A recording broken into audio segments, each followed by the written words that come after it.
con la piel de gallina. Atardece en Santa Elena, la vieja y sofisticada villa ubicada sobre las costas del Atlántico, lugar de veraneo preferido por las familias más adineradas. Alan y Rolfie, los hijos mayores de los Dubois, vuelven a su casa de vacaciones después de una prolongada jornada de playa. Sus padres están en la sala mirando un videofilm de los tantos que alquilaron durante esos días ventosos y destemplados en los que ni piensan en acercarse a las orillas del mar. No sé cómo pueden pasarse el día allí, con este clima que parece de otoño, dice el padre, al ver entrar a los muchachos. Sacúdanse y dúchense en el baño de servicio antes de subir, exclama la madre. No me llenen la escalera de arena, chiquitos. Para ella son siempre sus chiquitos, a pesar de que Alan está por cumplir los 20 y Rolfie ya tiene 18. ¿No se cruzaron con el bebé?, les pregunta. Salía justo en el momento en que ustedes llegaban. El bebé es Lucien, el menor de los 3 hermanos, ya tan alto como ellos, no obstante sus escasos 14. El vozarrón de Alan surge de abajo de la ducha. No, tuvo suerte tu bebé, porque si lo pescaba otra vez con ropa mía, hubiera muerto estrangulado en el jardín. Las protestas de Rolfie se desgranan desde su cuarto, ubicado en la planta alta. A mí me va a tocar estrangularlo. Se llevó mi mejor par de jeans y encima la campera de cuero. Sabe que me pudre que use mis cosas. ¿No tiene lo suyo? ¿A dónde fue, mami? Me dijo que se iba a encontrar con Franco en una discoteca. Creo que en Galápagos. Voy a ir a buscarlo y a desnudarlo delante de todos. Así no le van a quedar ganas de ponerse mi ropa. ¿Será posible que nunca podamos ver una película en paz cuando están ustedes?, grita el padre. Después de que estos se vayan, seguimos viéndola, Magali?, le dice a su esposa antes de apagar la videocasetera. La mujer le responde con un resignado suspiro y se dirige a la cocina. Le ordena a la mucama que ya puede ir poniendo la mesa para la cena. Entretanto, Lucien y su amigo Franco están bailando en Galápagos al compás de una música ensordecedora.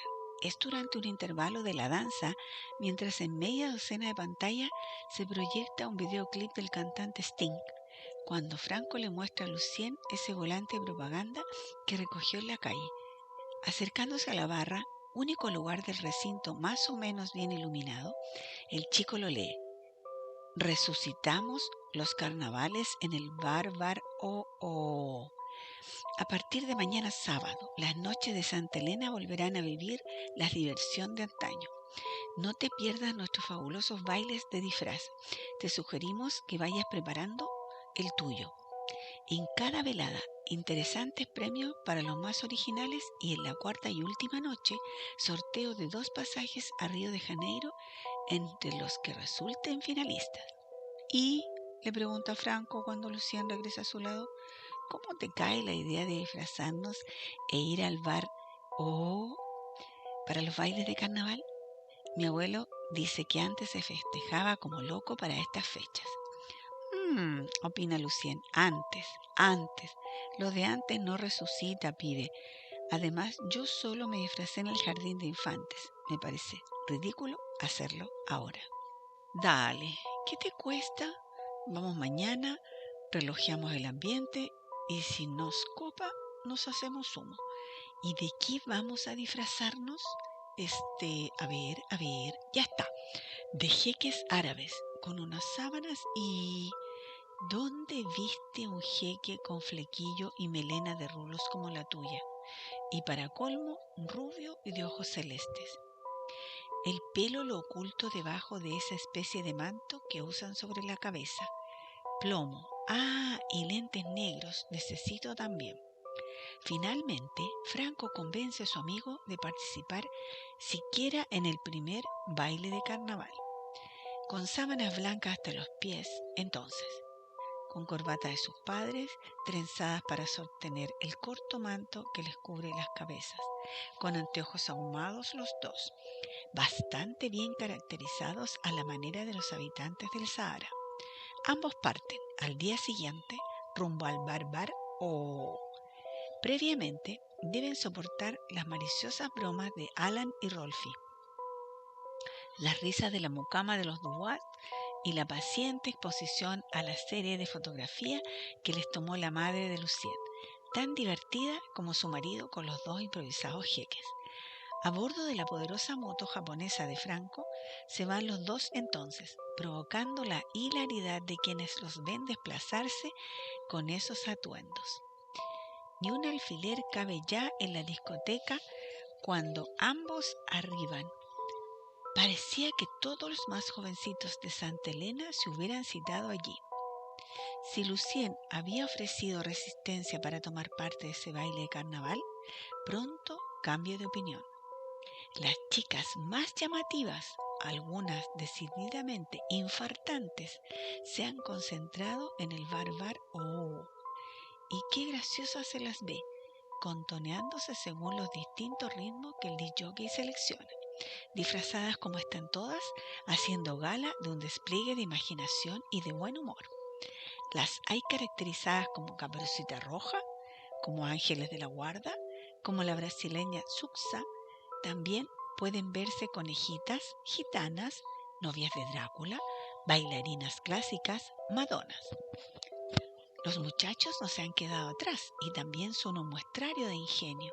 Si uno observa sus improvisados disfraces, en suma, que esa primera fiesta de carnaval pinta como una de las más divertidas de la temporada. ¿Cómo serán los bailes de mañana, lunes y martes? Lucien?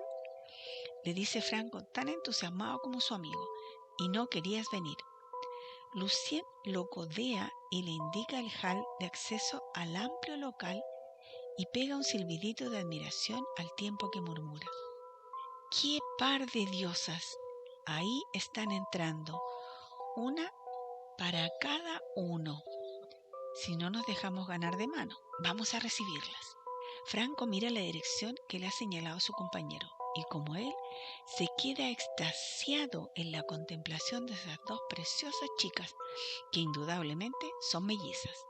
Se apura a seguir a Lucien, el que apresurado se abre paso entre los bulliciosos bailarines que ocupan la pista, yendo al encuentro de las recién llegadas. Ambas están bajando las escalinatas que conducen a la zona de mesas, cuando la sorprende el saludo de ese pretendido árabe. «Hola, princesas, buenas noches», les dice Lucien. «Mi amigo Franco y yo», y se lo presenta con ademanes de graciosa cortesía. «Estamos deslumbrados por su belleza.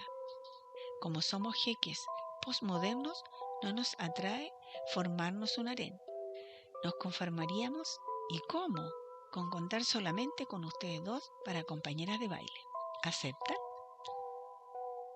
Por toda respuesta, sonrisitas tímidas en los rostros de ambas chicas, que cuchichean mientras buscan ubicación en alguna de las pocas mesas libres y miran hacia la entrada, como esperando la aparición de otras y otras personas. Franco lo advierte y por las dudas previene un probable disgusto. Si vienen acompañadas, bueno, disculpen, creíamos que estaban solas. Una de las chicas se sienta y agita un abanico por sobre su cabeza con la evidente intención de que quienes han venido con ellas pueden ver el sitio elegido y se acerquen hasta allí. Lucien trata de adivinar. ¿Son esos dos flacos disfrazados de pirata a los que están haciendo señas? La otra chica se sienta también y riéndose le habla por primera vez. «No, nos trajo nuestra tía, ahí viene». Lucien y Franco ven entonces a una mujer de alrededor de 30 años que se aproxima a la mesa y pronto ocupa una silla junto a las chicas. Los muchachos están asombrados. No es común que en esta época las jovencitas vayan a bailar acompañadas por una persona mayor. Piensan, y menos aún, que esa persona se presente disfrazada del mismo modo que las jovencitas. Además, esa es una discoteca en la que ya es considerada re vieja la gente que apenas supera los 20. Y eso lo sabe todo el mundo en Santa Elena. «Qué raro, ¿no, Franco?», le susurra Lucien a su amigo. «Si esta tía cree que aquí va a encontrar un candidato para ella, está frita». Shh, que pueden oírte. Sigamos la corriente. Después de todo, las que nos interesan son las mellizas, ¿no? Y la momia no parece antipática. Lucien es el que se decide a enfrentar la situación de una vez por todas. Señora, le dice entonces a la tía, ¿tiene algún inconveniente en que compartamos la mesa con ustedes? Nos encantaría invitarlas con alguna gaseosa. La momia accede tras consultarlo por lo bajo con sus sobrinas. Sí, siempre que se comporten como es debido, les responde. Y así es como de inmediato los amigos se ubican junto a las hermanas y al rato todos conversan animadamente. Ellos les cuentan quiénes son, qué hacen y hablan de todos esos temas que suelen ser evocados en un primer encuentro. Ponderan sus extraordinarios trajes de damitas antiguas y sus largas capas de raso con capuchones. Se admiran de los maquillajes que las hacen aparecer pálidas y ojerosas como verdaderas señoritas de un siglo pasado, y les llama la atención el cuidado que han puesto en elegir peinados, abanicos, zapatos y otros accesorios que ellos solo han visto en grabados o museos. Es puro mérito de la tía, les informa halagada una de las mellizas. Ella fue quien preparó los disfraces para las tres. Es tan buena con nosotras con decirles que se arriesgó a darnos el gusto sin que nuestros padres se enteraran. Ellos creen que estamos durmiendo. La matan si saben que nos trajo a bailar. Nunca lo habíamos hecho antes y teníamos tantas ganas. Franco y Lucien se sienten cada vez más sorprendidos por el relato de las niñas y más aún cuando las invitas a bailar un rock de onda y ellas manifiestan que no saben danzar ninguno de estos ritmos de ahora, pero si ustedes nos enseñan. Bajo la atenta mirada de la tía, los cuatro se hallan instantes después balanceándose sobre la pista, y es cómico verlas, a Leira y Valda Mujica de Oz, que esos son los nombres y apellidos de las mellizas, intentando imitar los pasos y otros movimientos corporales de Lucien y Franco. Ataviadas como están, con esos ropajes nada adecuados para acompañar la música tecno, e ignorantes como muestran ser en el rubro bailes, y con jeques como parejas. Sin embargo, el encanto de ambas y de sus disfraces dan la nota brillante en esa reunión de carnaval. Y a escaso cuarto de hora de las 11:30, el jurado del concurso anuncia que ellas son las ganadoras de la velada.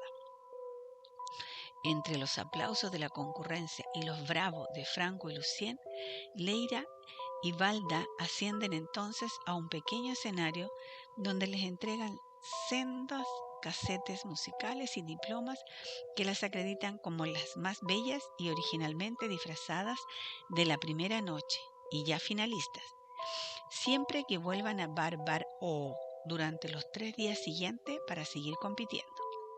Faltan apenas 20 minutos para las 12 cuando la tía de las chicas se muestra repentinamente inquieta y les comunica que ya deben irse.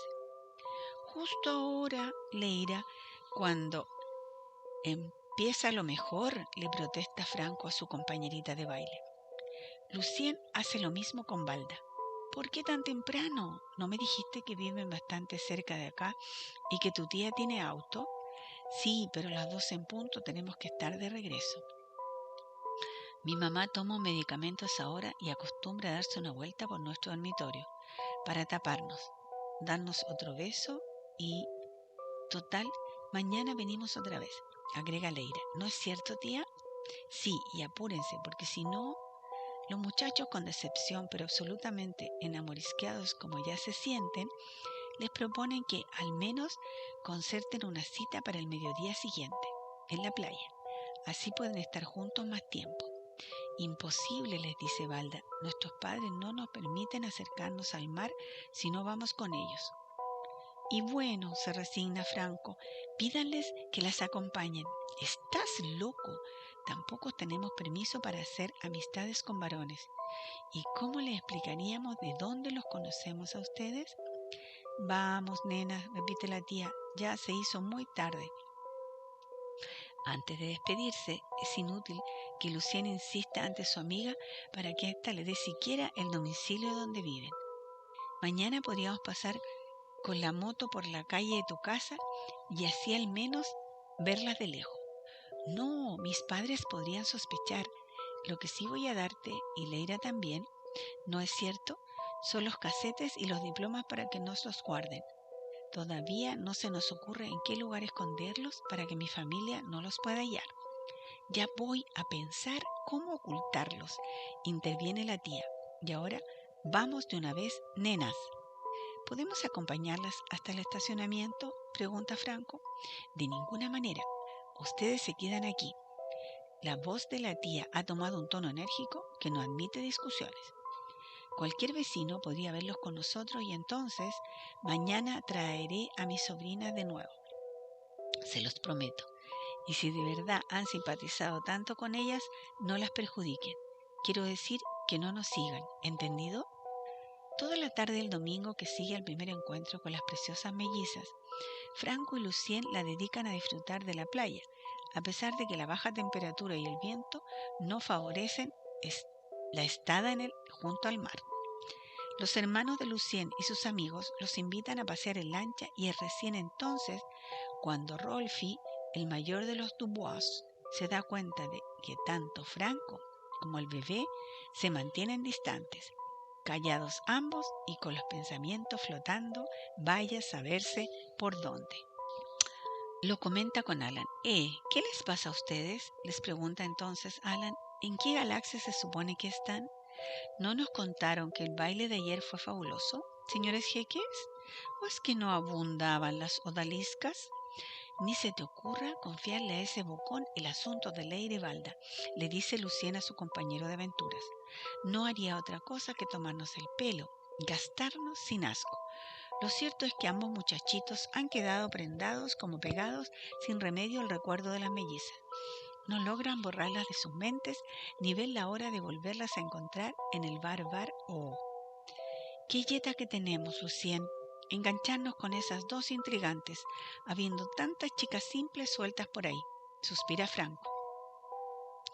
Transcurren las noches de carnaval de sábado y domingo. Leira y Valda asisten a los bailes del bar O, escoltadas por su tía y las tres disfrazadas como en la primera ocasión. También, como el primer día, las tres se retiran de la discoteca antes de la medianoche, con la recomendación de que no las sigan. Lo curioso para los muchachos es que aún mantienen en el misterio la dirección de su casa de vacaciones y también su domicilio de Buenos Aires. ¿Tan ogro será el padre de las mellizas? ¿Una bruja su mamá? El entusiasmo que la compañía de las niñas despierta en Franco y Lucien va en aumento. Ellos creen haberse enamorado, estar totalmente del tomate por ellas, y les muerde la ansiedad por decírselo, aunque no logran dar con el momento oportuno. Si ni siquiera pueden acercarse con ellas hasta la calle, cuando se alejan del local tan deprisa. La tía no les concede al menos unos minutos de intimidad. En los intervalos alrededor de la mesa del bar, imposible, todo se reduce a conversar con las chicas de temas triviales, ya que la momia vigila. E inútil tratar de hablar durante los bailes en la pista.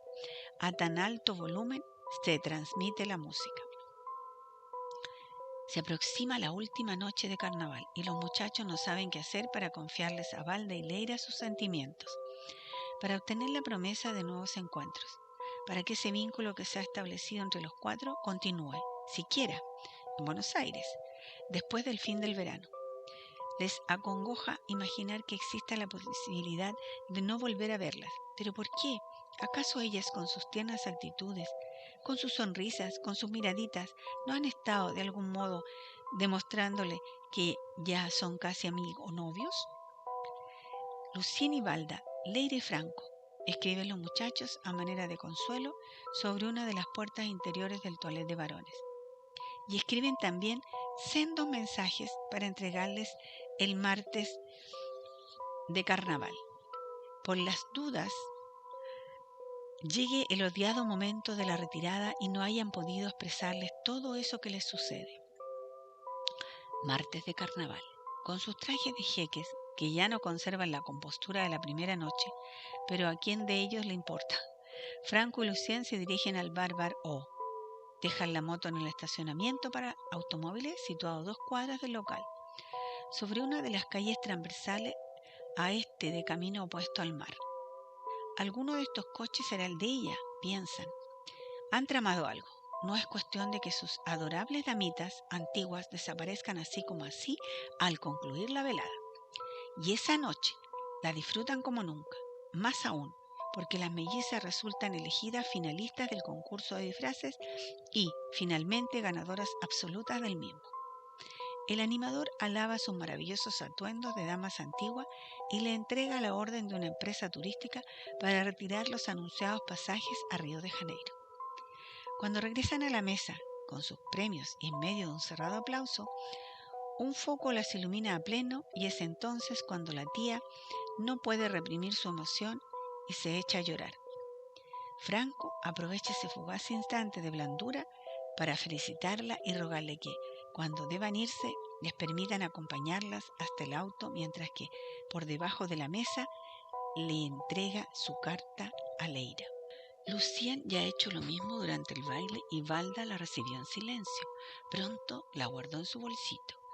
Al escuchar el pedido de Franco, la tía se recompone de inmediato y torna a su habitual rigidez de carácter. No, ya les expliqué los motivos y no pienso reiterarlos. Les prohíbo que nos sigan.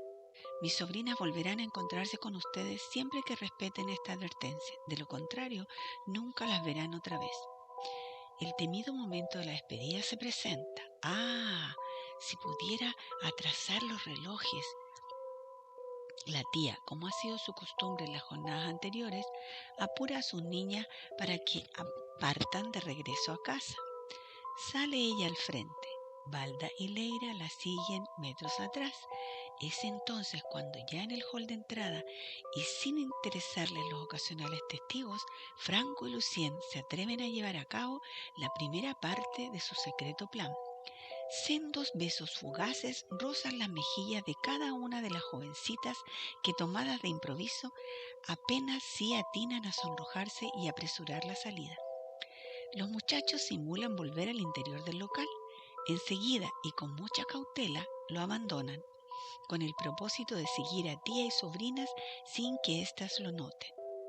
Ellas, sin dudas, irán hasta el estacionamiento a recoger su auto.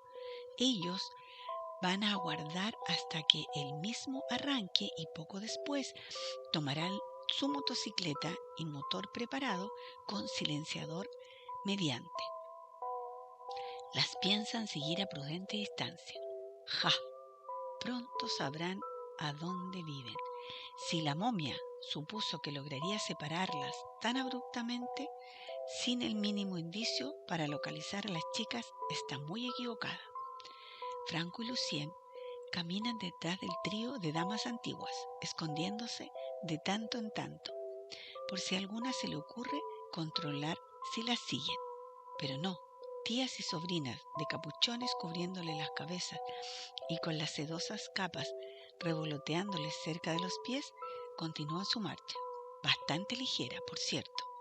En la esquina en que deberían doblar rumbo al estacionamiento, no lo hacen. ¡Qué raro!, dice Franco. Lucien, tan asombrado como su amigo, y los dos perplejos cuando ven que el conjunto se desplaza hacia otra cuadra, esa que no conduce ni a la zona del centro, ni a la playa, ni a los chalets de vacaciones. Han elegido la cuadra que lleva al larguísimo camino de tierra a cuyo término se levanta el aeroparque, pero son 4 kilómetros hasta allí y, si están por viajar, no van a recorrer a pie tamaño trayecto. Y con esos disfraces. Además, a esta hora ya no hay vuelo hacia Buenos Aires. Raro, rarísimo. Decididos a averiguar la causa de tan extraño comportamiento, Lucien y Franco se lanzan detrás de ellas a lo largo de ese extendido desierto y polvoriento camino, malamente iluminado de trecho en trecho. Tía y sobrinas prosiguen su marcha, cada vez más rápido y sin aparentar signos de cansancio. Los muchachos no saben ya qué pensar, cuando, repentinamente, aterrorizados, observan que las 3 mujeres se detienen frente al sendero que se abre ante los portones del cementerio local. De inmediato, lo atraviesan, así como atraviesan los cerrados portales de rejas, insólitamente transformadas en una suerte de seres de aire, transparentes. No obstante, ellos pueden verlas todavía y las ven aún cuando continúan su caminata a través de la callecita principal del cementerio, con destino al sector de bóvedas. Leira a un costado de la tía y Balda del otro, ambas con sus hombros enlazados por aquella. Lucien y Franco, aferrados a los barrotes del portal y del lado de la vida, sienten un escalofrío indescriptible ante la escena que les toca presenciar. Franco ha enmudecido, está tieso y el sudor lo empapa. Lucien, también profundamente perturbado, quiebra su voz en un grito que resuena sobre aquel silencio mortal, en una cascada de ecos. ¡Balda! ¡Balda! ¡Balda! Las tres mujeres se detienen sin darse vuelta. ¡Balda! ¡Balda! Al llamado de Lucien se le suma ahora otro, tanto más desesperado que el de su amigo. Es Franco el que arroja a la noche el nombre de su amorcito, antes de caer de rodillas casi al borde de un desmayo. ¡Leira! La tía permanece en su sitio, inmóvil y de espaldas al portal. Entretanto, ambas jovencitas han comenzado a deslizarse hacia atrás sin darse vuelta y como si flotaran. Lentamente, los chicos ven que se desplazan en dirección al portal desde donde ellos las acaban de llamar. Con la piel de gallina las ven. Y es recién cuando las dos se ubican rejas de por medio, una de espaldas a Franco y la otra a Lucien. A dúo, de voces monocordes, con ostensible dificultad para articular las palabras, Balda y Leira les anuncian entonces: les dijimos que no nos siguieran. Ahora no nos podemos ver nunca más. ¡Qué pena!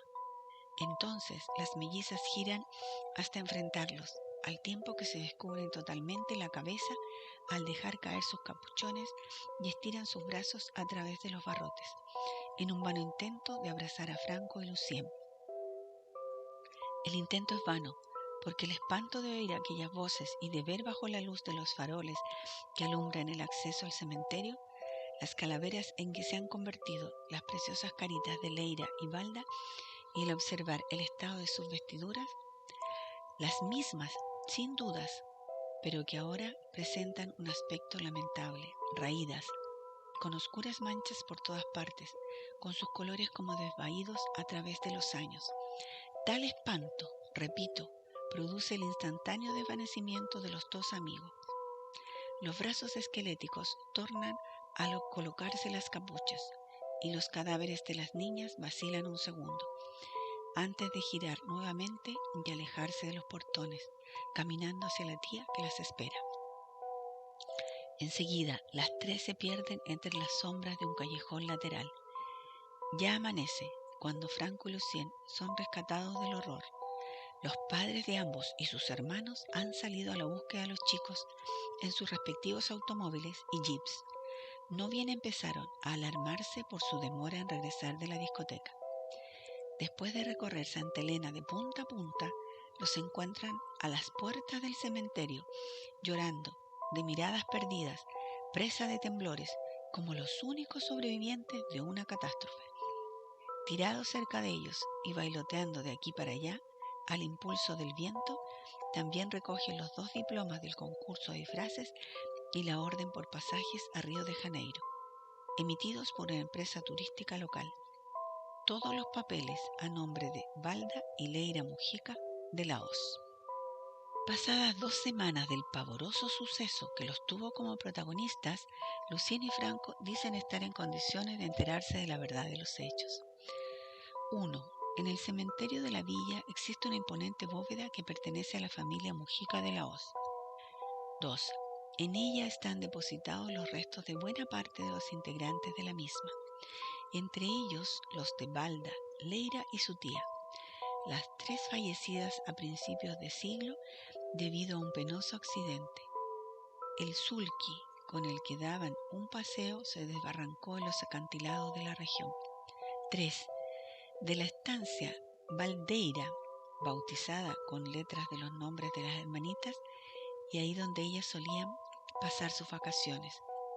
Solo resta el casco, que ostenta el mismo nombre de antaño. Actualmente está rodeada por un parquecito y allí continúa viviendo una descendiente de la familia de las chicas. Ella, la vieja señora Máxima, ha sido quien proveyó todas las informaciones que se le solicitaron, aunque visiblemente alterada por los episodios que le refirieron. 4. Doña Máxima les mostró también, entre otros, un gran óleo que perpetúa las imágenes de las desdichadas mellizas junto a esa tía que adoraba. El cuadro, junto a la firma del artista, consigna el año en que fue realizado, el mismo en el que las tres murieron. Por lo tanto, la descripción que de ellas han hecho Franco y Lucien coincide exactamente con los rasgos de las figuras pintadas. Es más, fueron ataviadas con sus mejores ropas antes de sellar los féretros, esas que usaron para posar ante el plástico, las mismas con que se les aparecieron a Franco y Lucien durante las 4 noches de los carnavales de 1990. El loco de la patada. El muchachito entró agitado a la casilla que compartía con su abuela Anselma. La encontró mateando con los recuerdos como era su costumbre a esa hora del atardecer. El viento del invierno se colaba por entre el chaperío y las maderas rajadas con las que habían levantado esa miserable vivienda. Formaba parte del centenar de casuchas similares de la villa La Fin del Mundo. Era un lugar de asentamiento de multitud de personas que, como ellos dos, habían llegado a la gran ciudad de Buenos Aires huyendo del hambre y la pobreza de su lejana provincia. Qué baja la temperatura de aquella tarde. Sin embargo, a pesar del frío, el chico transpiraba. Estaba acalorado. ¿Qué te pasa, Siripo?, le preguntó entonces la viejita, tras echarle una mirada de reojo. Va a ver lo que encontré en los basurales. Están bien conservados y son de mi medida. Siripo revolvió dentro de una bolsa de arpillera, colmada hasta el borde, mientras, arrodillado, buscaba eso que quería mostrarle a la abuela. Cayeron al suelo trozos de cartón, restos de pan y fruta y latas vacías.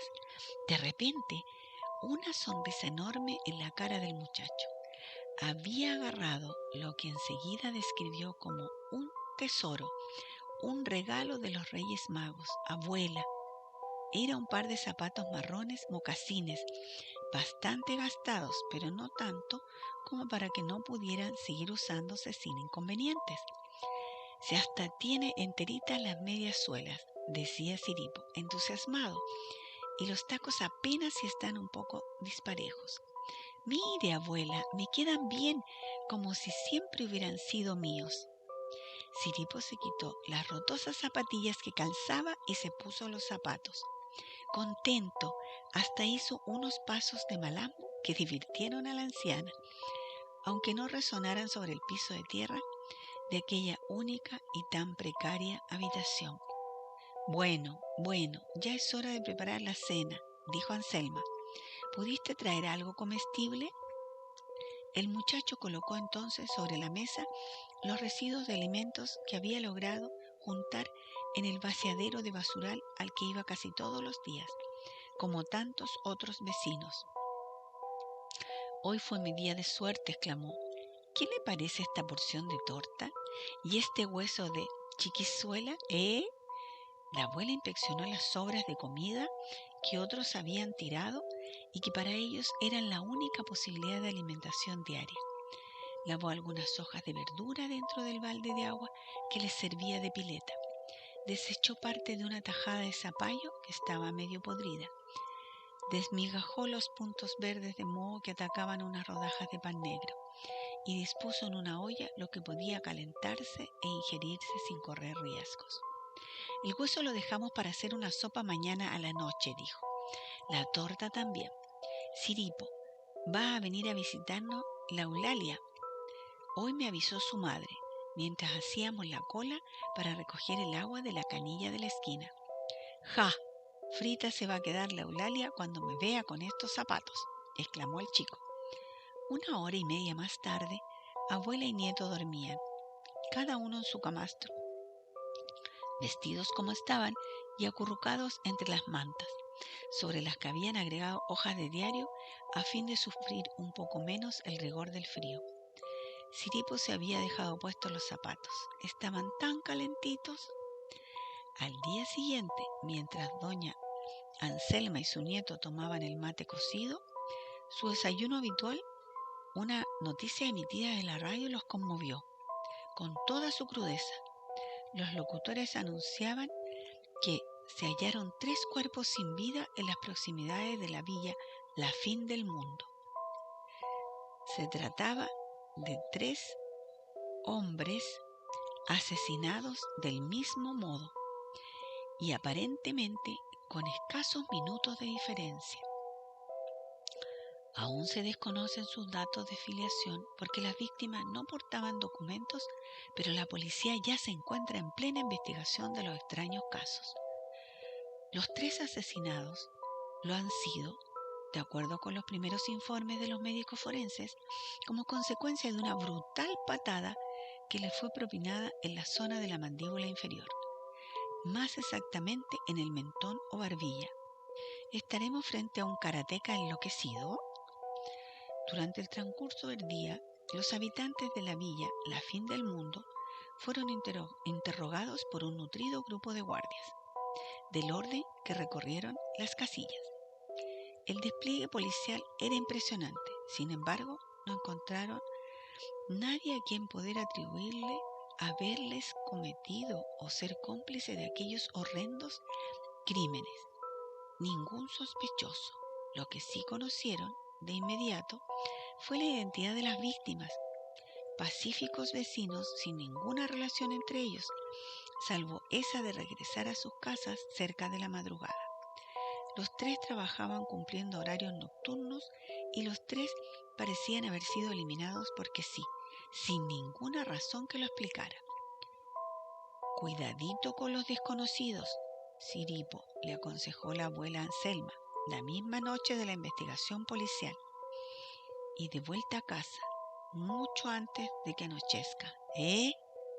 No me voy a quedar tranquila mientras estés haciendo la recolección en los basurales. Dicen que el asesino puede ser un loco suelto. No se preocupe, abuela, ni pienso separarme del negro Ordóñez y sus amigos. Usted sabe lo forzudos que son esos muchachos, y con ellos voy a volver para acá, como hoy, alrededor de las 5, que es cuando terminan con su turno en el vaciadero. No le conté cómo se rieron esta mañana al verme aparecer con los zapatos nuevos. Compadrito, el Ciripo, bromearon, con calzado de lujo se viene a juntar basura.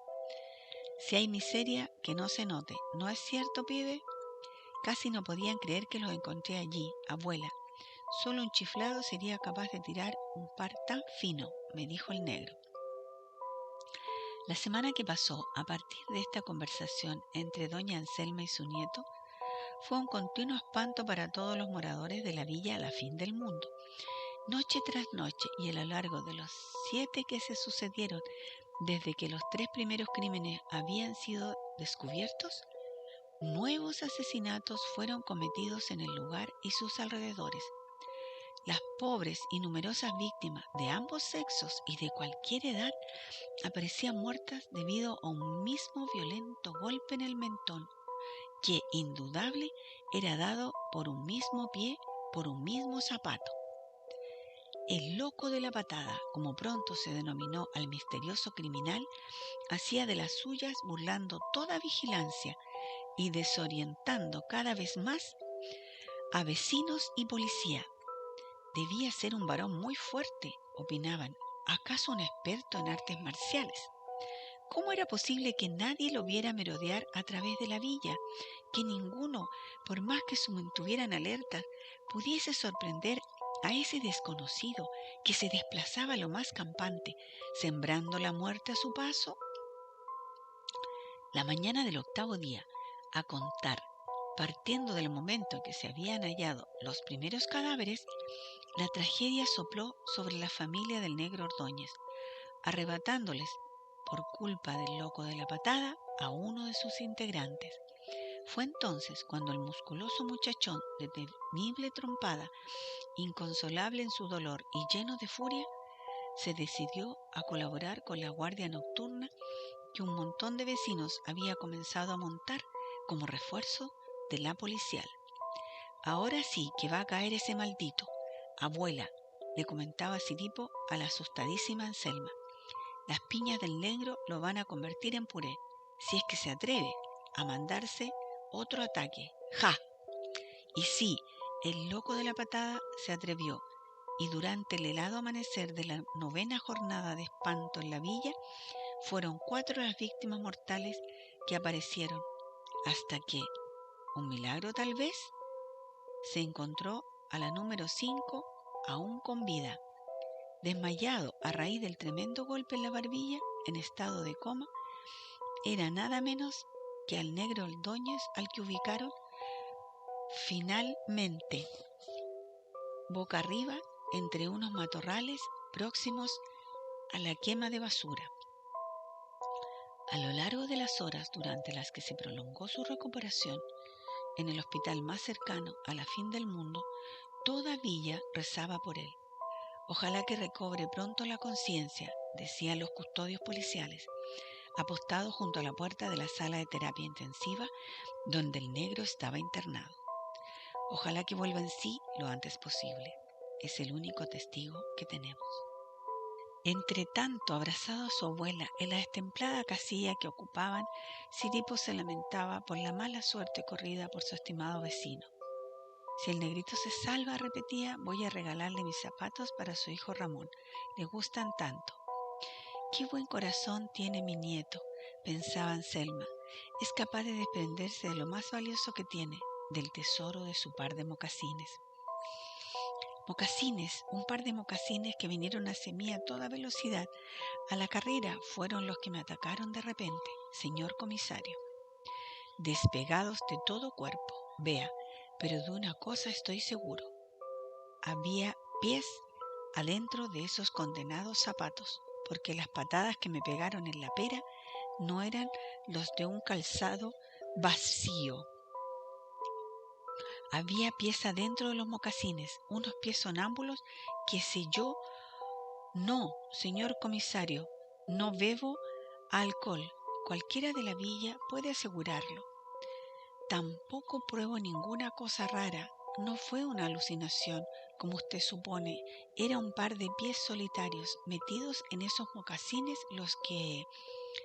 La declaración del negro Ordóñez, de la que en parte acabábamos de enterarnos, sumió a la policía en el desconcierto y, poco después, cuando el muchachón estuvo en condiciones de seguir refiriendo el episodio, la dejó perpleja.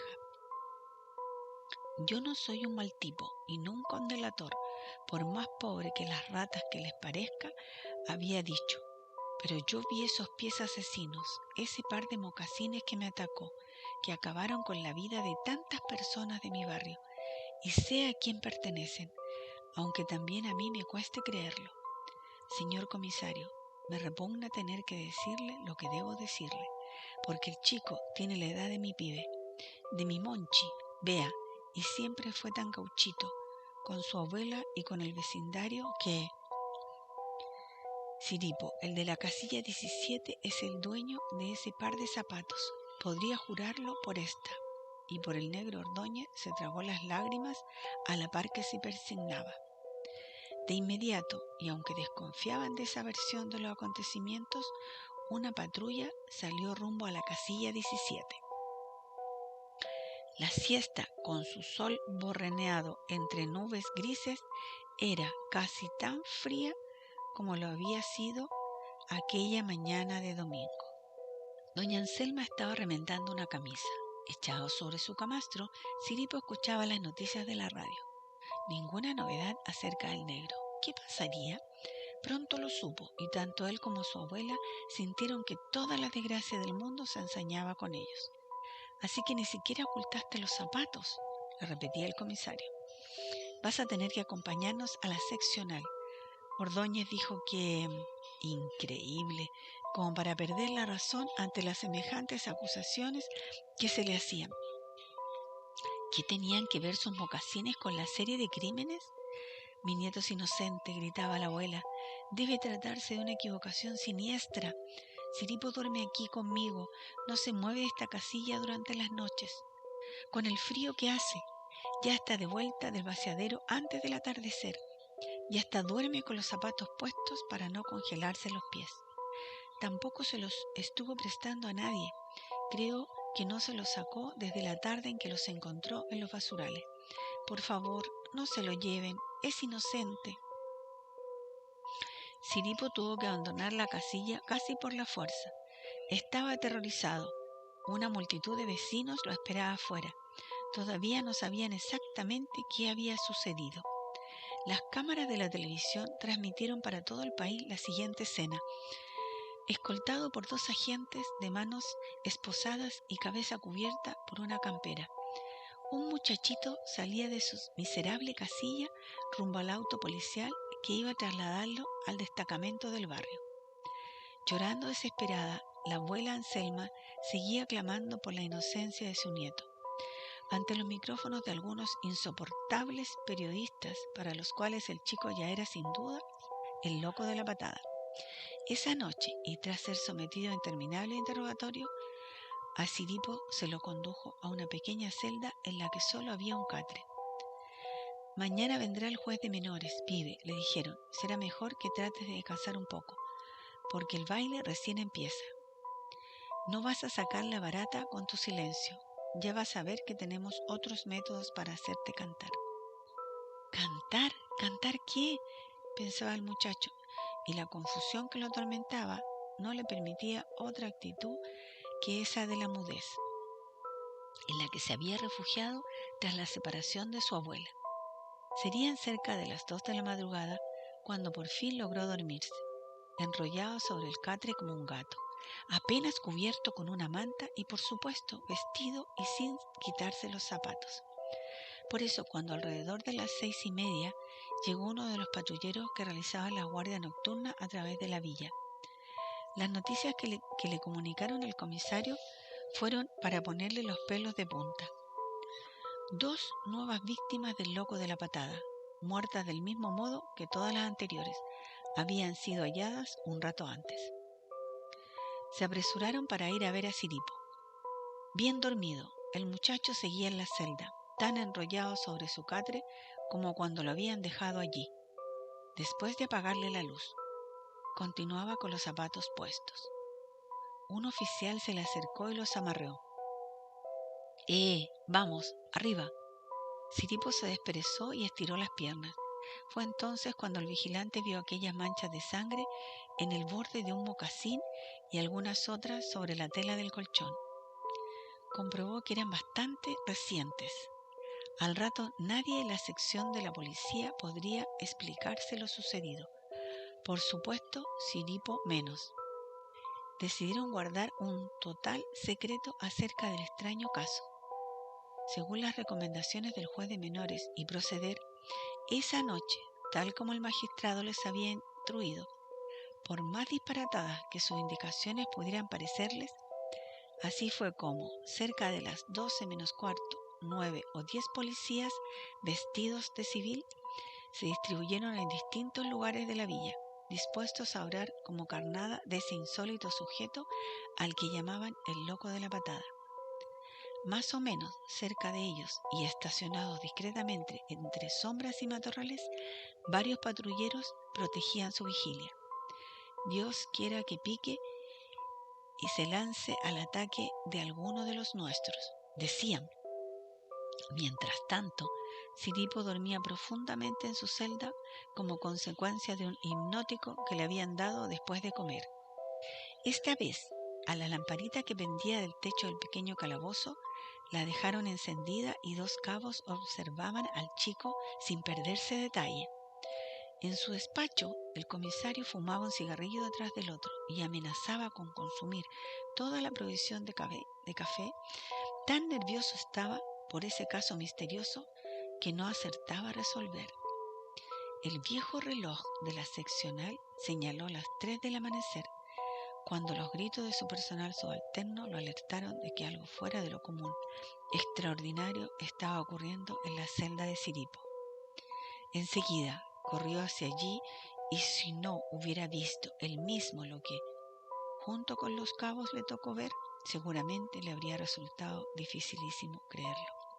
Paralizados permanecieron los 3 hombres mientras que los pies de Siripo, calzados en los mocasines, se desprendían de las piernas del chico, se apoyaban sobre el suelo como si alguien los condujera, y a la carrera atravesaban las rejas y ganaban la salida del destacamento a una velocidad sobrehumana. Casi ni tiempo para reaccionar tuvieron. Imposible detenerlos allí.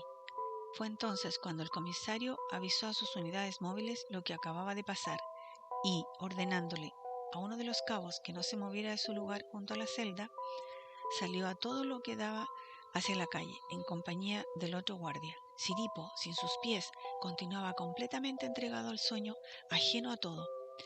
La encarnizada búsqueda y persecución que del par de zapatos efectuó la policía aquella mañana rindió parte de sus frutos.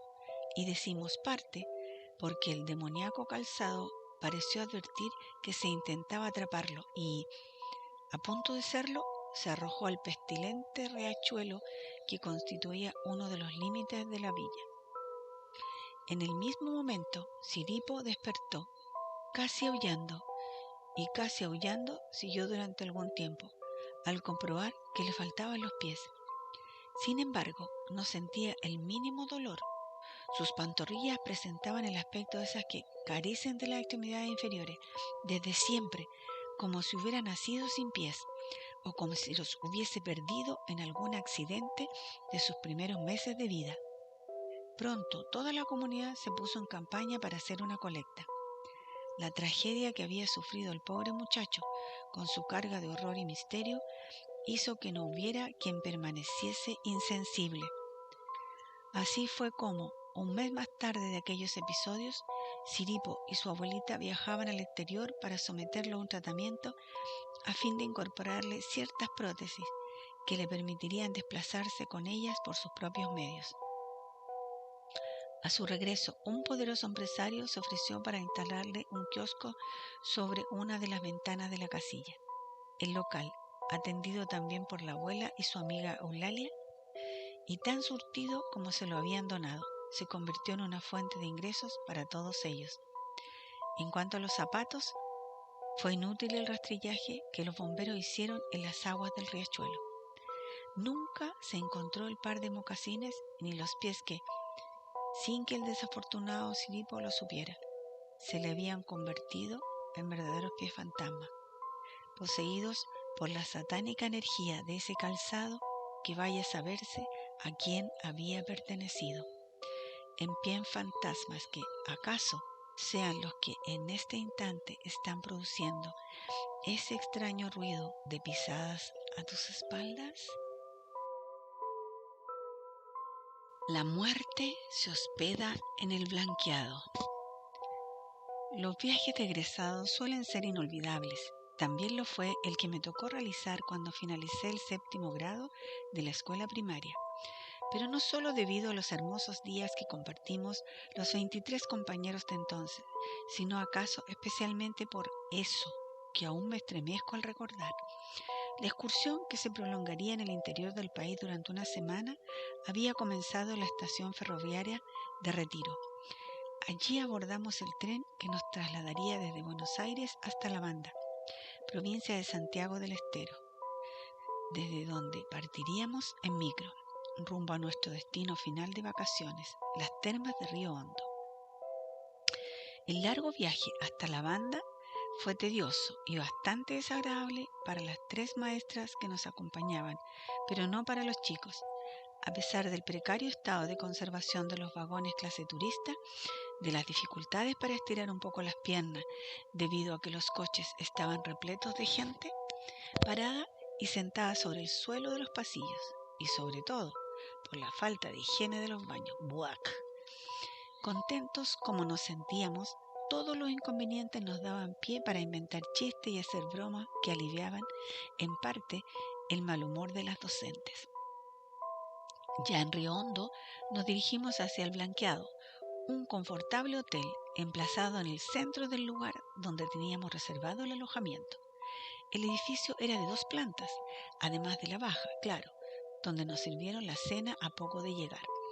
El primer piso lo ocupó íntegramente nuestra delegación, ya que contaba con 8 cuartos de 4 camas cada uno.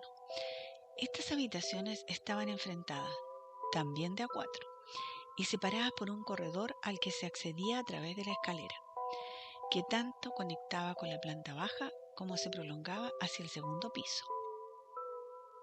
Las maestras nos dividieron en pequeños grupos de nenas y varones, tarea que no les resultó complicada, ya que éramos 11 y 12 por sexo respectivamente.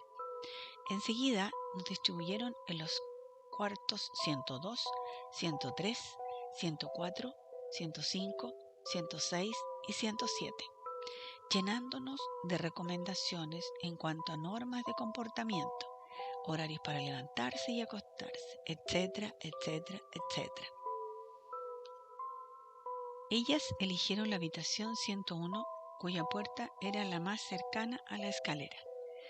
Bien que nos dimos cuenta que tenían el propósito de vigilarnos. Si apenas la entreabrían, ya podían ver a cualquiera que subiera o bajara por allí. Yo insistí para que me asignaran al cuarto 107, pretextando que el 7 era mi número favorito. La verdad, lo elegí por 3 razones. Una, porque ya nos habíamos puesto de acuerdo con mis 2 amigas preferidas para conseguir que nos hospedaran juntas. 2, porque entonces era solo un trío el que tendría que compartirlo y nos quedaba una cama vacía para usarla como sofá. 3, y la más principal, porque era el que estaba ubicado más lejos del de las maestras, y así podríamos eludir un poco su constante control, charlar hasta tarde e irnos a dormir cuando se nos antojara. Así fue como Karin, Fernanda y yo nos instalamos al final del corredor, frente a esa misteriosa habitación 108, de puerta cruzada con 2 varillas sobre las que se destacaba un cartel que decía clausurada. A las 3 se nos despertó de inmediato la curiosidad de averiguar por qué, pero debíamos de esperar hasta la mañana siguiente. Entre tanto, nos entretuvimos imaginando los motivos más descabellados. Por ello, las compañeras de la 105 golpearon varias veces la pared que nos separaba de su cuarto. Nuestras risas y el incesante parloteo no les permitían descansar. ¡Ja! Ya veríamos si no se impresionaban también cuando descubrieran esa pieza tan cerrada al público. ¿Qué se ocultaría allí adentro? Nada, chicos, nos informaron las maestras durante el almuerzo del día siguiente, cuando la noticia de la existencia de esa habitación se había propagado entre los 23 compañeros con la velocidad de un rayo. El conserje nos dijo que se incendió hace varios años y que, desde entonces, los dueños del hotel no quisieron usarla más. Les evocaba una situación muy penosa, ya que 2 turistas murieron en esa tragedia. Pero con cerrar la puerta con llave sería suficiente, opiné yo. ¿Qué falta hacía cruzarla con maderas clavadas al marco? Muy sospechoso, ¿no? Así se aseguran que nadie la abra por error y se encuentre con el feo espectáculo de ver todo quemado. Como contratan mucamas nuevas cada 2 por 3, la explicación no me convenció. A Fernanda y a Karin tampoco. Por eso conversamos en secreto con los 4 varones que ocupaban el cuarto 106, contiguo al misterioso, y les pedimos que esa noche se lo pasaran de orejas pegadas a la pared divisoria para tratar de oír algún sonido extraño o captar cualquier indicio que sirviera para demostrar que allí se ocultaba algo truculento. Pasaron 4 o 5 días hasta que mis amigas y yo nos decidimos a investigar por nuestros propios medios. Desde el parquecito que circundaba el hotel, habíamos visto que los ventanales de la 108 no estaban tapiados. De persianas cerradas, sí. Repintadas como la puerta, sí. Pero no clausuradas como esta. También habíamos podido comprobar que el pequeño balcón al que se abría nuestro cuarto lindaba con el del misterioso. Apenas sí estaban separados por medio metro entre barandas laterales, ambos también situados sobre el paredón lateral del hotel, así como los balcones de las demás piezas daban al frente y a los fondos de El Blanqueado. Era cuestión de atrevernos a pasar de barandales a barandales sin mirar el vacío y estaríamos listas para intentar el acceso a la 108. Pero ¿en qué momento? La mayor parte de las horas del sol las dedicábamos a recorrer Río Hondo de un lado a otro. Imposible ejecutar nuestro plan durante las pausas del desayuno, almuerzo o cena. ¿Cómo justificar nuestras ausencias? ¿Y si se nos ocurría una idea genial para justificarlas? ¿De qué modo lograr que no se encontrara ningún turista en el parquecito y que nos sorprendiera descolgándonos de balcón a balcón? Descartando el hacerlo durante la madrugada, las paredes no eran a prueba de ruidos. Nuestros 4 compañeros de la 106 podrían oírnos mientras tratábamos de entrar a la 108. Si nosotras escuchamos parte de sus conversaciones y carcajadas nocturnas sin necesidad de acercarnos al tabique divisorio. Faltaban únicamente 3 días para que tuviéramos que emprender el regreso a Buenos Aires. Mi intriga era ya incontenible, pero fue de casualidad como me enteré de eso, que la hizo crecer hasta límites insoportables. Yo había ido hasta la habitación de mis maestras para pedirles aspirina. A Fernanda le dolió una muela. Acabábamos de acostarnos y hacía calor, por lo que salí descalza a través del corredor. No era demasiado tarde, aún por lo que al llegar a la puerta del cuarto de las señoritas, oí que conversaban. Una de ellas parecía bastante nerviosa. Su voz se elevó de modo tal que al colocar sigilosamente mi oreja contra la puerta, pude escuchar parte de lo que estaba contando. Uno de los dueños me lo confió durante la sobremesa. Ningún incendio ocurrió aquí, pero lo sucedido fue mucho más tremendo. Resulta que en la 108 fueron encontrados en distintas temporadas un montón de turistas muertos. Aparecían como fulminados en cualquier lugar de la pieza y sin que nadie acertara a dar con la causa. Todo en orden en el equipaje de los huéspedes, en los muebles, un misterio absoluto. Por eso clausuraron la habitación. Desde entonces volvió la paz al Blanqueado.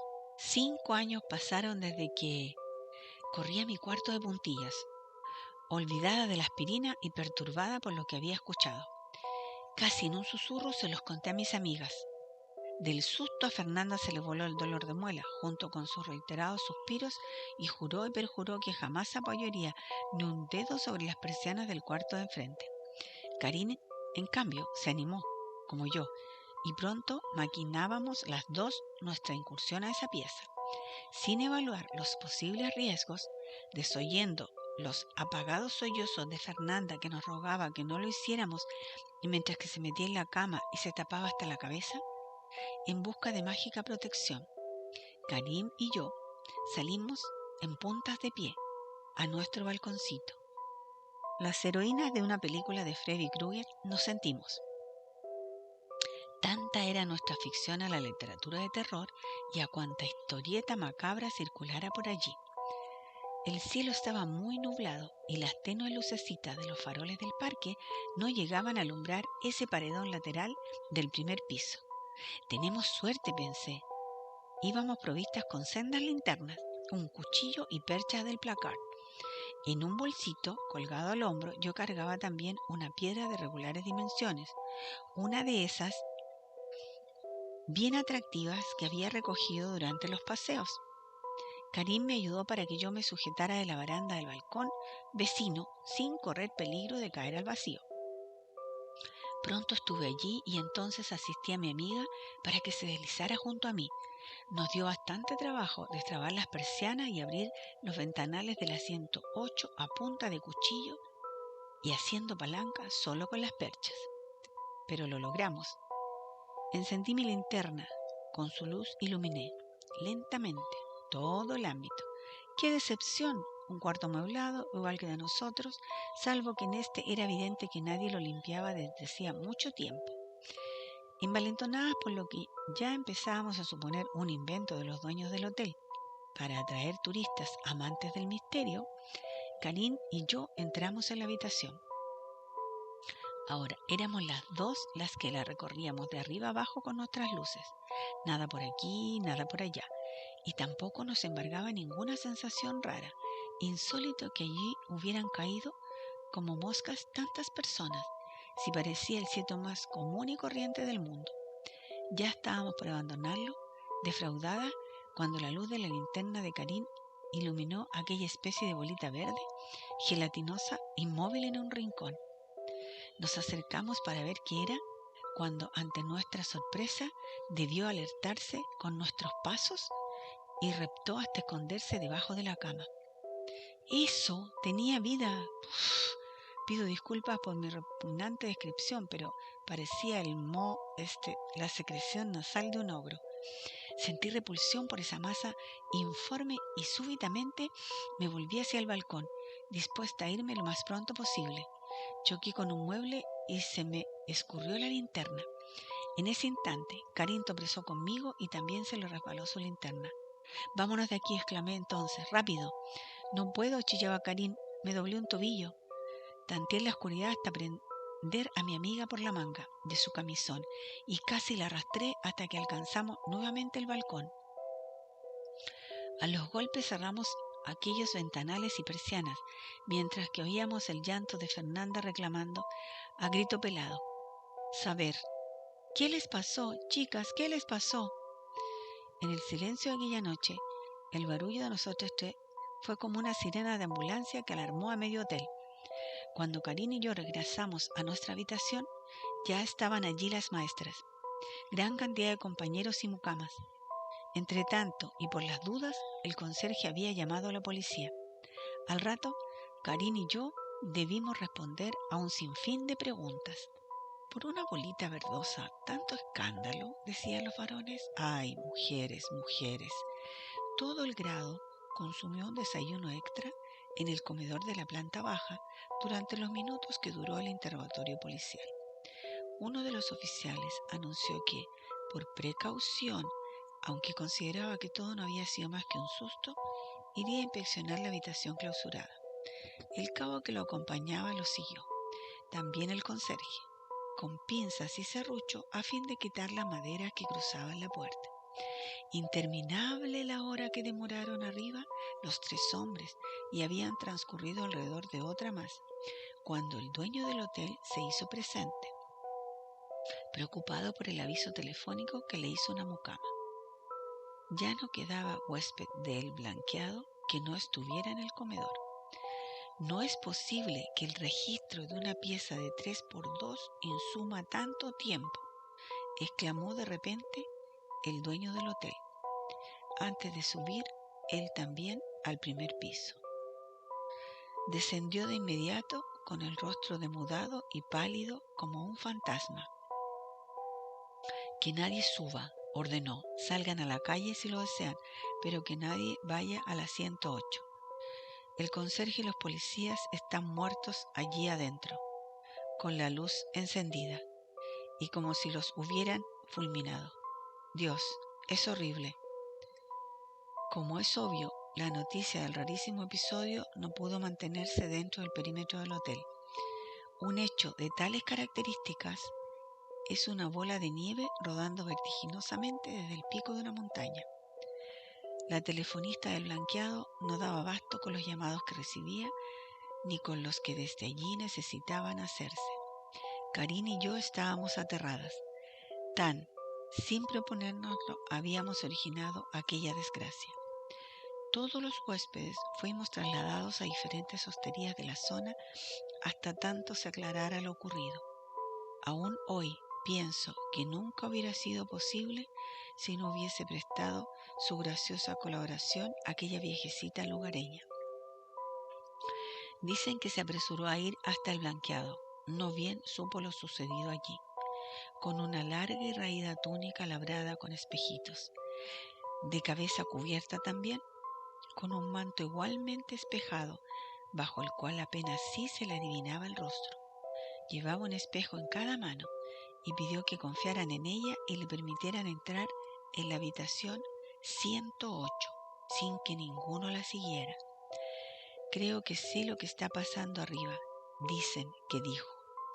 Y lo que dijo después, cuando bajó, mostrando a la policía aquella bolita verde recogida en una pala, viscosa, sin forma definida, pero, por fortuna, ya totalmente inerte, pasmó a todos los que tuvieron oportunidad de escucharla. Es un basilisco, afirmó, bicho de mirada mortífera para aquel que ve su único gran ojo sin párpado, para quien tiene la desgracia de que el diminuto redondo monstruo lo mire. Nace de un huevo pequeñísimo, puesto que un gallo, e incubado por un sapo, aunque ustedes lo consideren imposible y se mofen de la leyenda. Pero ya vieron, ahí estaba, en la 108, y hubiera vivido añares allí mismo, al acecho de nuevas víctimas, si yo no conseguía acabar con él. Pero a mí me enseñaron a conjurarlo desde chica. ¿Cómo pudo? Abuela, perdone, pero ¿es bruja usted?, le preguntaron atónitos. Nada de eso, mijos. ¿O acaso les parece de bruja esta ropa espejada? ¿Y estos espejos que llevé? ¿No son ordinarios, baratos, pero espejitos y espejos al fin? Así hay que protegerse cuando se teme que puede haber un basilisco escondido en cualquier rincón. Porque si él se refleja y se ve, ¡zápate!, se muere de espanto. El condenado, al contemplarse a sí mismo, del susto que se pega de su propia apariencia. No más. El basilisco. Casi apostaría a que Karin tiene, como yo, su casa colmada de espejos desde aquel viaje de egresados, concluyó. No sé, no he vuelto a verla desde entonces. Poco después de finalizar la primaria se mudó a Suecia con sus padres. Si bien nos escribimos cartas durante 2 o 3 años, hace mucho que ignoro todo acerca de ella. Lástima, qué lástima. Pero por si acaso algún remolino de los tiempos sopla sobre su mesa, estas hojas donde narré aquel extraordinario suceso que nos hermanó al filo de la muerte, me gustaría que sepa que la recuerdo con el gran cariño que nos unía cuando éramos chicas y que colecciono espejos. Incluso siempre llevo uno pequeño en mi cartera y finjo peinarme el flequillo o arreglarme el maquillaje cuando estoy en lugares desconocidos, mientras lo uso como el retrovisor de los vehículos para mirar a mis espaldas, no sea cosa que me sorprenda, desprevenida, un basilisco. Queridos monstruos, habíamos ido a pasar un fin de semana a la quinta de Elian Cassini, como tantas otras veces. Hijo único como era, sus padres se preocupaban para que compartiera con sus amigos otras horas aparte de las requeridas por los estudios escolares. Y como sus tíos eran todavía solteros, era común que invitaran a 9 o 10 compañeros de grado a la vez, los que mejor nos llevábamos, claro. La pandilla heavy, como nos decían ellos. Total, en los autos de que disponían había suficiente espacio para todos. De otro modo, a los padres de Lian les hubiera resultado difícil trasladarse en colectivos y tren con un grupito tan nutrido y travieso. Así fue como durante el atardecer de aquel viernes de invierno, la pequeña caravana de 3 coches partió rumbo a San Antonio de Padua, localidad ubicada al oeste de Buenos Aires y a donde quedaba la quinta. En esa oportunidad, Lourdes, Elian y yo íbamos en el auto de una tía, Nadia, Darío y Valentina en el de otra, mientras que con el matrimonio Cassini viajaba Nelson, Diego y Anabel, más 2 perritas de Elian. Invariablemente en la falda de su patrona una y sobre el piso del auto la otra, hasta que llegáramos a destino. Todos los chicos lamentábamos la ausencia de Claudio. Estaba condenado a la cama por culpa de una molesta hepatitis. Y lo lamentábamos porque, tanto por la enfermedad como porque iba a faltar un chico para las parejitas del baile que acostumbrábamos a hacer los domingos, antes de volver a la ciudad. No se preocupen, decía Darío, que era el chistoso de la barra. No tengo ningún problema en bailar con 2 chicas a la vez, ni tampoco en ocuparme de ellas para lo que guste. A mí, Elian me atraía especialmente. Mis secretos sentimientos, que disimulaba muy bien, iban más allá de la amistad que en verdad nos unía desde muy chicos, pero ni loca iba a hacérselo saber, tímida y muy inhibida como estaba por su desbordante personalidad.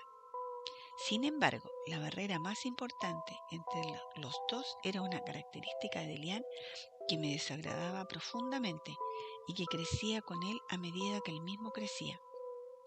¡Ah! Era un incorregible fanfarrón. No presumido de su aspecto físico, riquísimo, ni de su sólida inteligencia, que me producía admiración. Su fanfarronería, sin límites, se manifestaba de continuo ante temas o hechos que a los demás nos ponían los pelos de punta, que nos hacían temblar de miedo. A él, no. Disfrutaba a las carcajadas de las películas de terror, devoraba lo más campante, cuentos y novelas, capaces de sobresaltar al más valiente, y alardeaba incluso de tener relaciones con seres terroríficos, provenientes de mundos paralelos o de los infiernos, con la misma naturalidad con que se vinculaba con nosotros. Este último aspecto de su fanfarronería lo había llevado a decorar sus cuartos de la Casa de Buenos Aires y de la Quinta con variados pósters, a cual más espantoso, a coleccionar repulsivas figuritas de cerámica que él mismo creaba, a juntar máscaras horripilantes con las que solía acercársenos en los momentos menos previstos, y a celebrar unas extrañas ceremonias nocturnas a fin de llamar a sus queridos monstruos, como acostumbraba a denominar a esas criaturas que nosotros jamás veíamos, pero que él juraba que acudían a su invitación.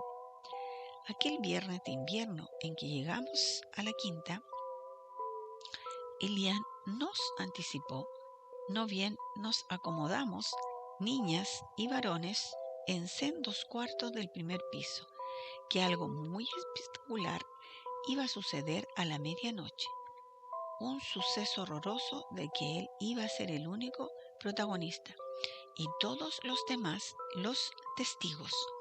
¡Buah! Otra vez fanfarroneando, dijo Lourdes. Valentina y Nadia mostraron interés en saber de qué se trataba lo que iba a pasar. Anabel protestó, aclarando que ella había ido a divertirse y no a sufrir un shock.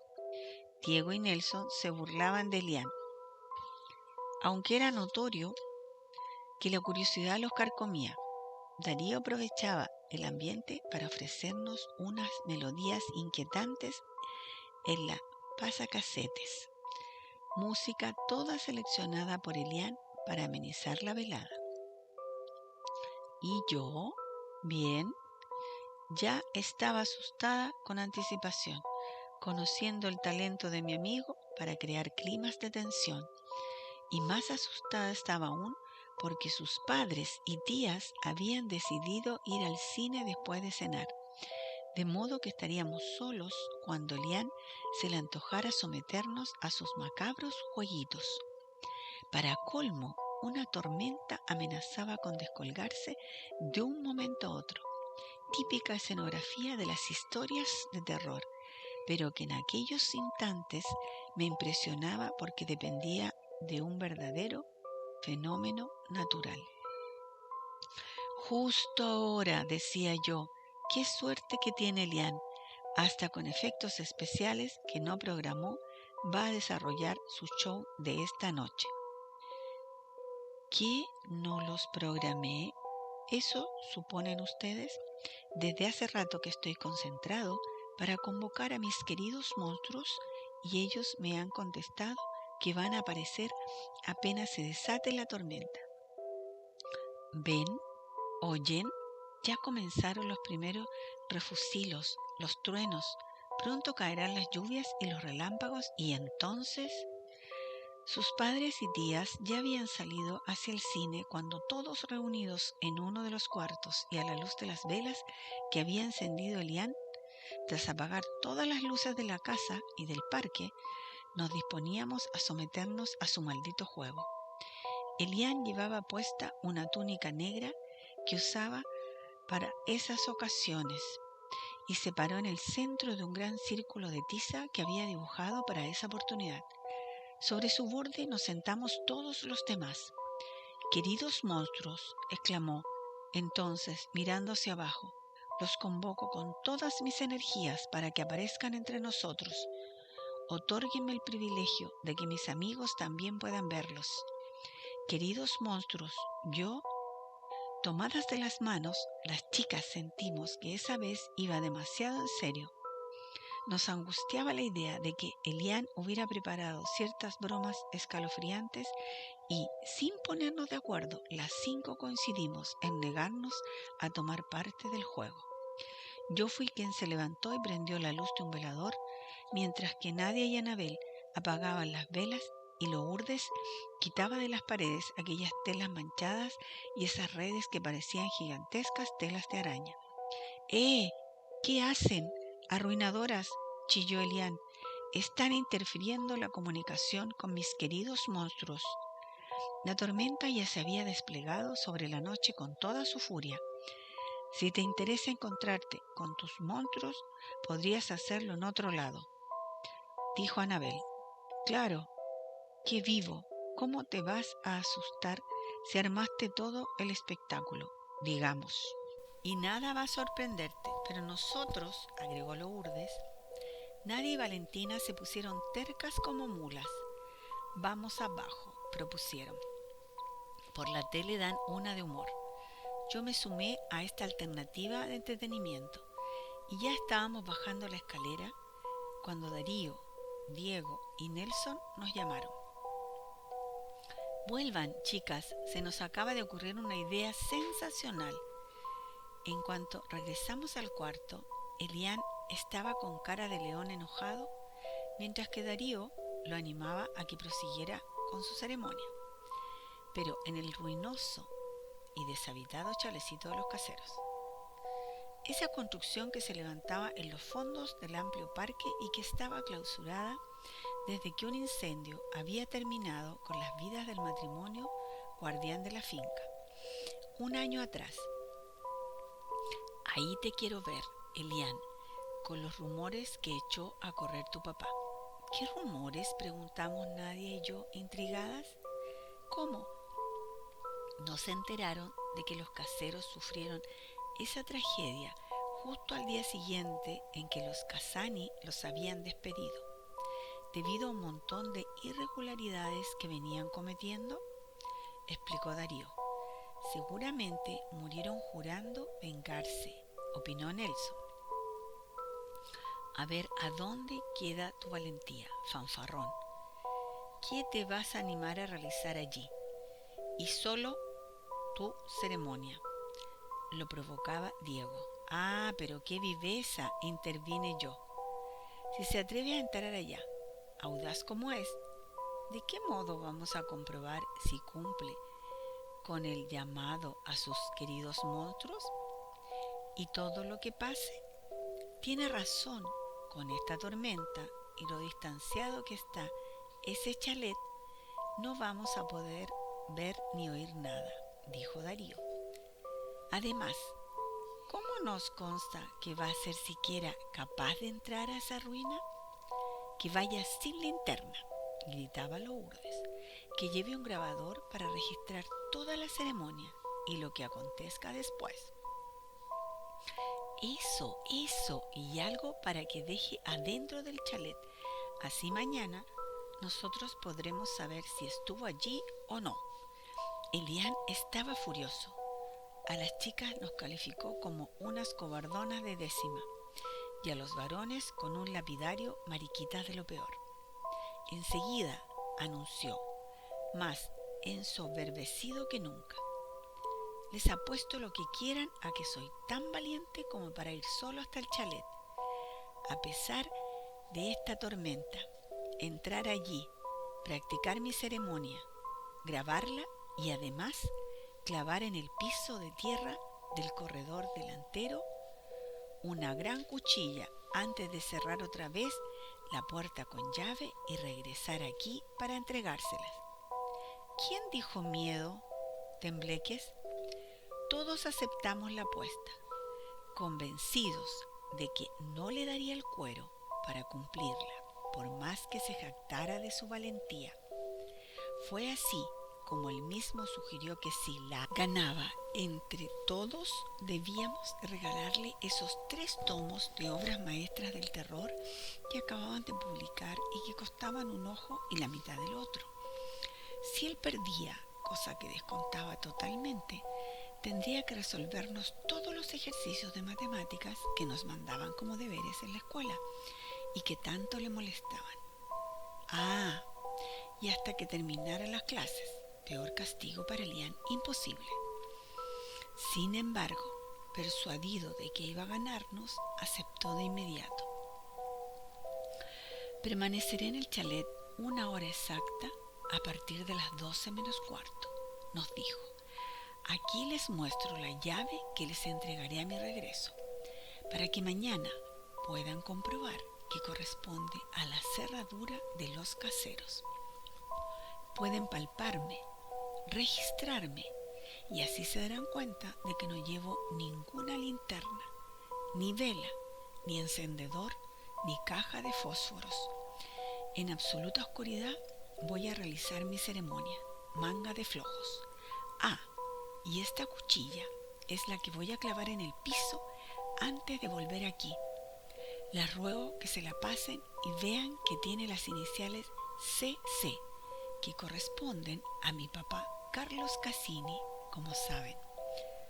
Por favor, revisen también el grabador. Le coloqué una cinta virgen, así que todo lo que oigan más tarde será exactamente lo que yo diga, y escuche mientras realice mi experiencia con los seres del más allá. Hasta luego, campeones del Quickie. A las 12 menos 20, Elian bajó las escaleras, seguido por todo el grupo. Lo vimos alejarse entre las sombras y bajo la lluvia que caía a raudales. Iba con su larga túnica negra y empuñando la cuchilla, como si fuera a cortar en pedazos la oscuridad. De tanto en tanto lo contemplamos fugazmente, iluminado por los relámpagos. A medida que avanzaba por el extenso sendero que atravesaba el parque, en dirección al chalet de los fondos. Pronto lo perdimos de vista y ya no hicimos otra cosa que seguir arrimados al gran ventanal que daba hacia la parte posterior de la casa, tan empañado que de continuo las chicas lo frotábamos con repasadores para tratar de ver algo. El reloj de la sala marcó las 12, las 12 y cuarto, las 12 y media, la 1 menos cuarto, la 1 menos 5. Durante el tiempo que duró nuestra espera no oímos nada, salvo los gemidos de las perritas que estaban con nosotros y que habían intentado acompañar a Elian. Insistían para que les abriéramos la puerta, rascándola, incansables con sus patitas delanteras. Tranquilas, tranquilas, les decíamos, no pueden ir al parque con esta tormenta. Ya va a volver Elian, tranqui, tranqui, chiquitas. Pero cuando sonó la 1, se alteraron de un modo tal que no pudimos calmarlas. Ladraron como si percibieran que un hecho extraño estaba sucediendo más allá de la sala. Fue como si hubieran oído algo que nosotros no. Fue inútil que tratáramos de serenarlas. En esos momentos, y como nunca, rasqueteaban la puerta de salida al parque. Con desesperación, su comportamiento nos sugestionó y enseguida ya estábamos todos tan nerviosos como ellas. ¿Y si las soltamos para que vayan afuera?, dijo Anabel. No, Elian nos mata hacia sus mascotas, las agarra esta tormenta. Continuaban ladrando, aullando, casi reclamando que las dejáramos salir, cuando el ruido de un auto entrando en el garaje de la quinta nos hizo saber que padres y tías habían vuelto. Menos mal, ya era la 1:30. Ni noticias de Elian. Por cierto, todos sus amigos estábamos preocupados, pero ninguno se decidía a ir hasta el fondo para averiguar por qué tardaba tanto. Es muy capaz de hacerlo a propósito, el muy maldito, opinó Darío. De este puede aguardarse cualquier cosa. Seguro que nos preparó alguna broma pesada. Se estará riendo solo al pensar que iremos en su busca. Y entonces, ¡sácate!, nos da el susto del siglo. Cuando los papás y las tías de Elian se enteraron de la apuesta que habíamos hecho, les causó gracia, conociendo cómo conocían al chico y su atracción por los juegos macabros. Pero al dar las 2 y ver que Elian no regresaba y que las perritas seguían tan irritables, el padre decidió ir en su búsqueda. Todo el grupo se ofreció a acompañarlo. Provistos de linternas y faroles, salimos entonces rumbo al chalet de los fondos, con las perritas al frente del grupo, ya que se escaparon aprovechando el alboroto que reinaba en la sala. Metros atrás de nosotros y cobijadas de la lluvia con un grandísimo mantel de hule, iban la mamá y las tías de Elian, las 3 ya con tanta ansiedad como los chicos. No pasó nada, nos decía el padre. ¿Qué broma de mal gusto habrá inventado ahora mi hijo? Es como para darle un tortazo a ese loquito. Miren que asustar así a todos. ¡Elian! ¡Elian!, lo llamábamos a los gritos, mientras nos dirigíamos hacia el chalet de los caseros. No respondía. El silencio solo era quebrado por los sonidos de lluvia, truenos y relámpagos. ¡Elian! ¡Elian! ¿Por qué no nos contesta este desgraciado? Lo encontramos desvanecido, de rodillas junto a la puerta del chalet y como pegado a esta por su brazo derecho.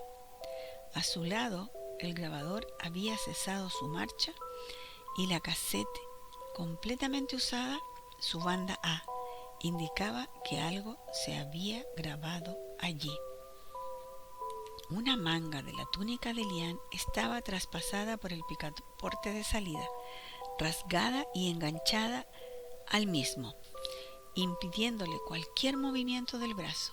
En tanto, uno de los extremos inferiores de la parte de atrás de la larga vestidura se encontraba sujeto al piso de tierra, cuchilla clavada mediante. Difícil olvidar el gesto de terror que desfiguró la cara de Elian cuando, ya acostado en uno de los sofás de la sala, abrió los ojos y nos encontró rodeándolo. Su mamá lloriqueaba y algunos de nosotros también, impresionados como estábamos por fin de la aventura. ¿Qué te pasó, mi nene?, le preguntó la mamá acariciándole la cabeza. Con el mismo rostro desencajado que segundos antes, Elian le señaló el grabador. ¿Lo rebobino y escuchamos lo que grabaste? Mi amigo hizo un gesto afirmativo. Parecía que el susto aún le duraba y no le permitía hablar. De a ratos temblaba. Afuera, el amanecer despegaba las últimas sombras y la tormenta se despedía de la quinta y sus alrededores. Queridos monstruos, la voz de Elian, surgiendo de la cinta grabada, hizo que todos enmudeciéramos de golpe, anhelantes por escuchar. Queridos monstruos, reiteró, en medio de esta fabulosa tormenta que me han dedicado, inmerso en la más total oscuridad, los convoco con toda mi energía para que se aparezcan a mi lado. Otórguenme el intransferible privilegio de verlos, criaturas de las tinieblas, espíritus de los muertos, habitantes de los infiernos. Yo, Elian, los convoco. Yo, Elian, aquí los espero. Queridos monstruos, como la más adecuada sonorización de una película de horror, la voz de mi amigo se desgranaba entre los fuertes truenos y poderosos relámpagos que también habían sido grabados, como el retentín de la lluvia sobre el techo de chapas de la vivienda de los caseros. Queridos monstruos, El discurso de Elián proseguía. No me defrauden y digan presente de una buena vez. Se los ordeno ya mismo. Aparezcan ahora. Aparezcan mientras clavo esta cuchilla en el piso como señal de mi estada en este sitio. Yo sé que...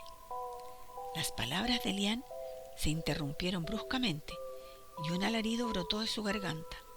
Luego, un lapso de silencio casi pegajoso y... No, suéltenme por favor, no me arrastren hacia abajo de la tierra. Socorro, socorro, chicos. Sin dudas, ese pedido de auxilio había sido captado por las perritas y causado su tremenda inquietud. La grabación continuaba con los gritos de horror de Elián, al que ninguno de sus amigos habíamos logrado oír, y con ciertos golpes contra muebles o paredes que el muchacho se había dado en su intento de huir del chalet. De pronto, una exclamación tan agónica como las anteriores y de inmediato: «No, suéltenme, déjenme salir de aquí, condenados, suéltenme». Un ruido seco después y la cinta siguió hasta el final, solo reproduciendo las señales de la tormenta.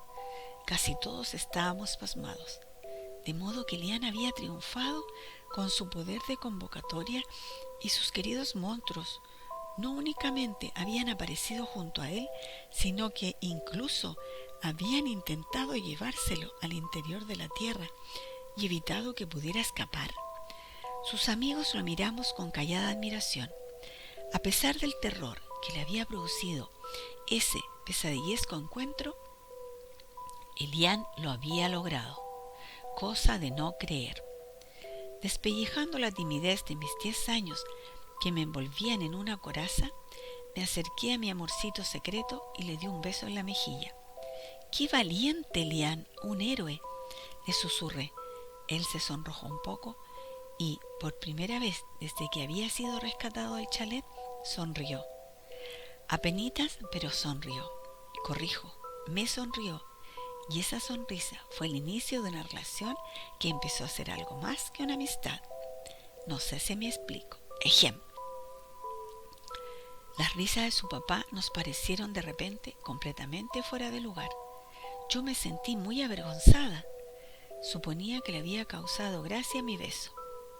¿De qué se ríe, Carlos?, le preguntó Darío, medio desconcertado como todo el grupito. Es que ninguno de sus queridos monstruos se le pareció a Elián. Chicos, por favor, aquí no ha ocurrido nada tremebundo ni extraordinario. Al agacharse para clavar la cuchilla en la oscuridad, mi hijo clavó el borde de su túnica. Al querer incorporarse, sintió que le tiraban desde abajo y, temblando de miedo, imaginó que eran las manos de un ser sobrenatural las que lo hacían. Es claro que quiso salir corriendo y se enganchó la amplia manga de la túnica en el picaporte, ya que, bueno, el gran valiente había dejado la puerta abierta de par en par para salir a los piques en caso de peligro. Y bueno, fue demasiado para él. También creyó que esas manos fantasmagóricas lo habían tomado de la manga y le impedían escapar. Flor de susto se pegó el rey de los asustadores. ¿Eh? De a poco, al entender que era solo lo que había pasado, todos comenzamos a reírnos, Elián también. Y tras un rato de comentarios, todos nos fuimos a dormir, después de un reconfortante desayuno que nos sirvieron la mamá y las tías. Al mediodía siguiente, los chicos quisimos ver a la luz del día el lugar de los hechos que tanto nos habían autosugestionado. Pero entonces ya nadie volvió a reírse, los padres de Elián tampoco. Cuando al entrar al chalet encontramos que la cuchilla que había quedado tirada en el piso estaba perfectamente clavada del lado de adentro de la puerta, justo sobre el picaporte, y que desde el sector de tierra donde Elián había cumplido con su prenda de encajar el instrumento de cocina, y hacia la ventana de vidrios rotos que se abría sobre la pared trasera de la vivienda. Partían unas huellas de rarísimas patas con garras, detrás de las que y entre las cuales podía verse el leve surco dejado por una especie de cola, como rematada en un rastrillo de poderosas uñas. Ah, después de esa inexplicable visión que conmovió a chicos y grandes, Elian jamás volvió a fanfarronear con eso de que él no le temía a ciertos hechos que a los demás nos ponían los pelos de punta. Doble A. Igual le regalamos los 3 tomos de las obras maestras del terror, que bien se los merecía. Triple A. Pero ya no volvió a convocar a sus queridos monstruos. Y aquí, queridos amigos, terminamos este cuento. Espero que les haya gustado.